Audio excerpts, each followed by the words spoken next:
Hai, perkenalkan, nama saya Veronica Deborah, peserta Latsar CPNS Provinsi Kepulauan Riau tahun 2021, Angkatan 16, Kelompok 4, Golongan 2. Pada kesempatan kali ini saya akan menjelaskan agenda 3. Yang pertama, manajemen ASN. Kedua, Rule of Government. Ketiga, pelayanan publik.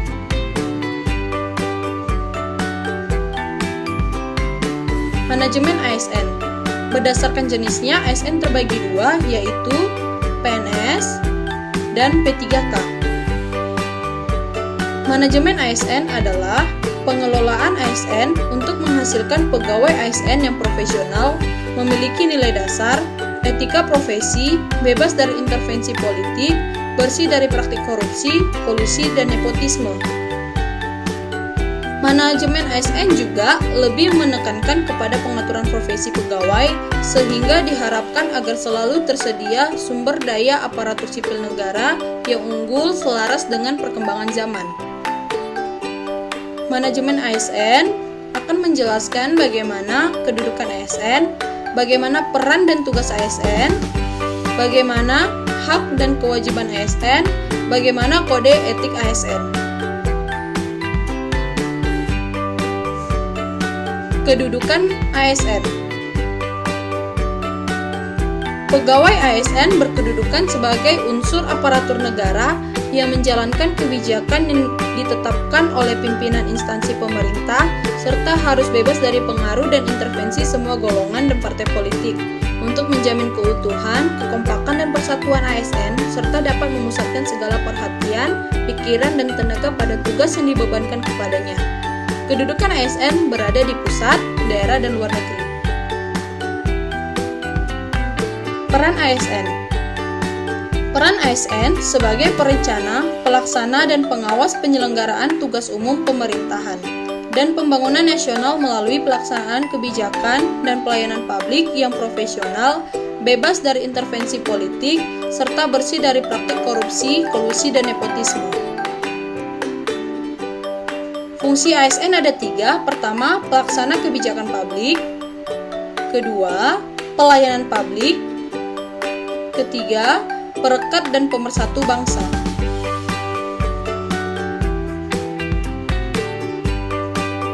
Tugas ASN pertama, melaksanakan kebijakan yang dibuat oleh pejabat pembinaan kepegawaian sesuai dengan ketentuan peraturan perundang-undangan. Kedua, memberikan pelayanan publik yang profesional dan berkualitas. Yang ketiga, mempererat persatuan dan kesatuan Negara Kesatuan Republik Indonesia. Hak dan kewajiban ASN. Hak PNS, gaji, tunjangan, dan fasilitas, cuti, jaminan pensiun dan jaminan hari tua, perlindungan dan pengembangan kompetensi, hak P3K, gaji dan tunjangan, cuti, perlindungan dan pengembangan kompetensi. Kewajiban ASN. Setia dan taat pada Pancasila, Undang-Undang Dasar Negara Republik Indonesia tahun 1945, Negara Kesatuan Republik Indonesia, dan pemerintah yang sah. Menjaga persatuan dan kesatuan bangsa, melaksanakan kebijakan yang dirumuskan pejabat pemerintah yang berwenang, menaati ketentuan peraturan perundang-undangan, melaksanakan tugas kedinasan dengan penuh pengabdian, kejujuran, kesadaran tanggung jawab, menunjukkan integritas dan keteladanan dalam sikap, perilaku, ucapan, dan tindakan kepada setiap orang, baik di dalam maupun di luar kedinasan, menyimpan rahasia jabatan dan hanya dapat mengemukakan rahasia jabatan sesuai dengan ketentuan peraturan perundang-undangan, bersedia ditempatkan di seluruh wilayah Negara Kesatuan Republik Indonesia.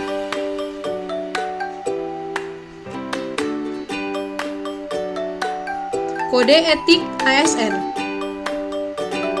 Melaksanakan tugasnya dengan jujur, bertanggung jawab, dan berintegritas tinggi, melaksanakan tugasnya dengan cermat dan disiplin, melayani dengan sikap hormat, sopan, dan tanpa tekanan, melaksanakan tugasnya sesuai dengan ketentuan peraturan perundang-undangan, melaksanakan tugasnya sesuai dengan perintah atasan atau pejabat yang berwenang sejauh tidak bertentangan dengan ketentuan peraturan perundang-undangan dan etika pemerintahan, menjaga kerahasiaan dan yang menyangkut kebijakan negara, menggunakan kekayaan dan barang milik negara secara bertanggung jawab, efektif dan efisien, menjaga agar tidak terjadi konflik kepentingan dalam melaksanakan tugasnya, memberikan informasi secara benar dan tidak menyesatkan kepada pihak lain yang memerlukan informasi terkait kepentingan kedinasan, tidak menyalahgunakan informasi internegara,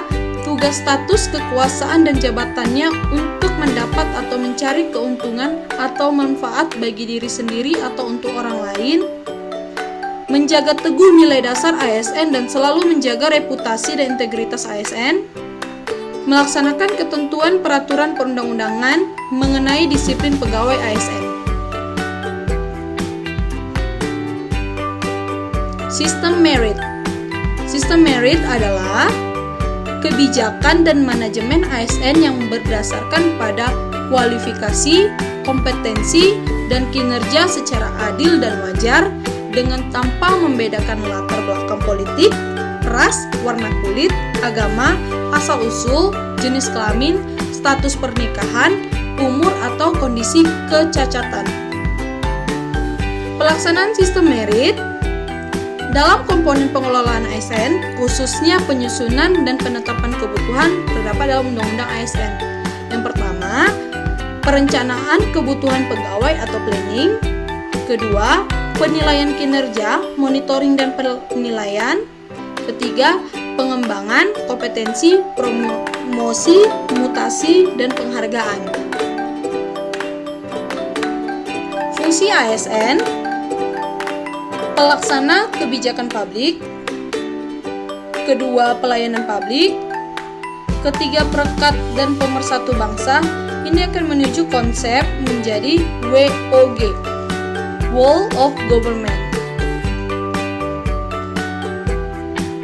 Whole of Government atau biasa disebut WOG adalah menurut United States Institute of Peace, pengintegrasian upaya-upaya dan kerjasama kementerian atau lembaga pemerintah dalam mencapai tujuan-tujuan bersama, prinsip-prinsip kolaborasi, kebersamaan, kesatuan tujuan bersama dan mencakup keseluruhan aktor dari seluruh sektor dalam pemerintahan.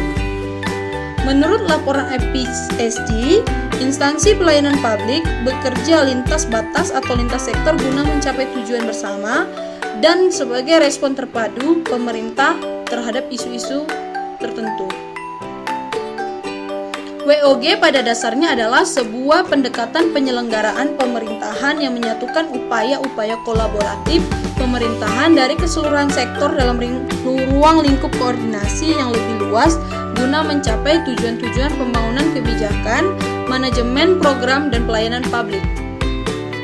Sebagai pendekatan interagensi, pendekatan yang melibatkan sejumlah kelembagaan yang terkait dengan urusan-urusan yang relevan. Mengapa perlu WOG? Karena dorongan publik untuk kinerja good governance, ego sentral atau siloisasi, keberagaman, dan perkembangan teknologi dan informasi. Bagaimana melaksanakan WOG? Pertama, respon pemerintah terintegrasi, menghilangkan sekat sektoral, kerjasama antar instansi pemerintah, kolaborasi, koordinasi, dan sinergitas. Pelayanan publik. Pelayanan publik menurut Undang-Undang Nomor 25 Tahun 2009 tentang Pelayanan Publik adalah kegiatan atau rangkaian kegiatan dalam rangka pemenuhan kebutuhan pelayanan sesuai dengan peraturan perundang-undangan bagi setiap warga negara dan penduduk atas barang, jasa, dan atau pelayanan administratif yang disediakan oleh penyelenggara pelayanan publik. Tiga unsur penting pelayanan publik. Yang pertama unsurnya organisasi penyelenggara pelayanan publik. Yang kedua, penerima layanan yaitu orang masyarakat atau organisasi yang berkepentingan. Ketiga, kepuasan yang diberikan dan atau diterima oleh penerima layanan. Prinsip pelayanan publik. Yang pertama, partisipatif. Kedua, transparan. Ketiga, responsif. Tidak diskriminatif. Mudah dan murah. Efektif dan efisien. Mudah dijangkau. Akuntabel. Dan berkeadilan.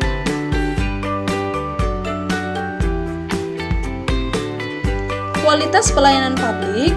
Pertama, prosedur pelayanan. Prosedur pelayanan yang dibakukan bagi pemberi dan penerima pelayanan termasuk pengaduan. Yang kedua, waktu penyelesaian. Ditetapkan sejak saat pengajuan permohonan sampai dengan penyelesaian pelayanan termasuk pengaduan. Biaya pelayanan. Dalam hal ini, biaya atau tarif pelayanan termasuk rinciannya yang ditetapkan dalam proses pemberian layanan. Keempat, produk pelayanan. Hasil pelayanan yang akan diterima sesuai dengan ketentuan yang telah ditetapkan. Kelima, sarana dan prasarana.